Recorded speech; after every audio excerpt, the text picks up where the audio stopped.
Eugenics was a movement at the turn of the century in the United States that, along with social Darwinism and scientific racism, was used to prove that one group of people was superior to another. There were several common practices in the eugenics movement, which were used by people or members of the movement to prove that they were superior. Chief among these were eugenics certificates, which were to prove that someone was from a goodly family, one that was racially pure and had traits that were considered desirable. With that in mind, family trees were a major part of the eugenics movement, as they were used to prove that eugenics worked, that traits like intelligence, musicality, and attractive physical features, all very subjective by their nature, were passed on familially.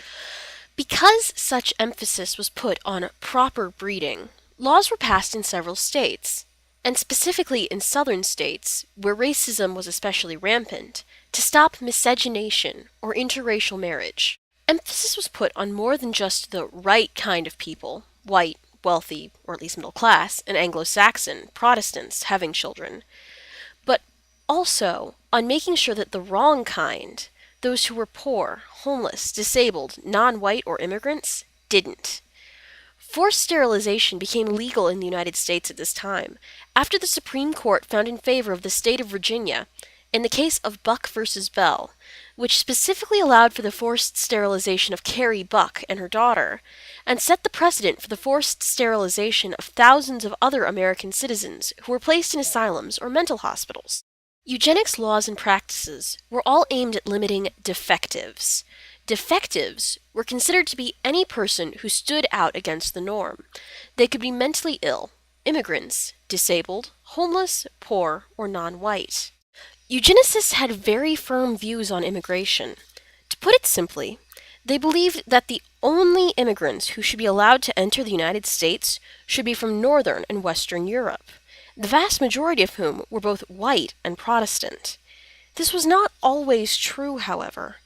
While most people hailing from the Nordic nations were considered pure and welcomed with open arms, Finnish people were considered Mongols, and thus for years were thought of as defective and limited. Several ethnicities and groups of people who were limited: the Irish, who were Catholic, Italians, who were both Southern Europeans and thus darker complected, and Catholic, and anyone who hailed from Southern or Eastern Europe, Asia, or Africa.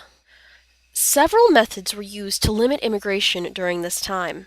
The quota system was instituted, which limited the number of immigrants from any area to a certain percent of the population. Literacy tests were administered in an effort to limit the number of illiterate, and thus unable to work, immigrants. Immigrants were also expected to have at least $20 to prove they were not vagrants. Any person attempting to enter the United States had to pass an extensive health exam to prove they were healthy enough to work. Immigrants were seen as inferior stock, the part of the herd that needed to be culled. They were viewed as socially inadequate, not as real, functional people. Furthermore, immigrants were viewed as morally defective, unable to understand right and wrong. By 1924, the quota system had lowered the amount of Eastern Europeans entering the United States to 15% what it was formerly. Calvin Coolidge was elected president with the slogan, "America for Americans." The aftermath of the eugenics movement is still present in the United States, especially when it comes to immigration. Many of the limitations that were placed on immigration, and at the turn of the century, which were later ruled unconstitutional, have been brought up again. There's a greater push for the America for Americans viewpoint, and with it the belief that only white, Anglo-Saxon Protestants are real Americans. Furthermore, lobbyists for immigration reform push for the reinstitution of the quota system and the closing and walling of America's borders with Mexico and Canada. The walls in question would be similar to the Berlin Wall, closing off all contact between the two sides. As it stands, modern immigration is still restricted greatly, to the deficit of anyone attempting to enter the country or seeking citizenship. Currently, the United States has no path to citizenship available to those who are already within the country. One of the only ways of entering the nation legally is to be married to an American citizen.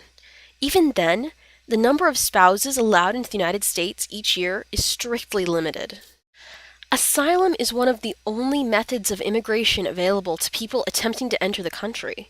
Asylum itself is limited and can only be claimed based on three factors: race or ethnicity, religion, or the social group the person is a part of being persecuted.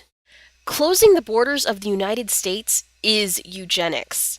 The purpose is to keep out those who are considered to be inferior or less than the good Anglo American people in control. The view that America is for Americans denies the humanity of immigrants and relegates them to defective status.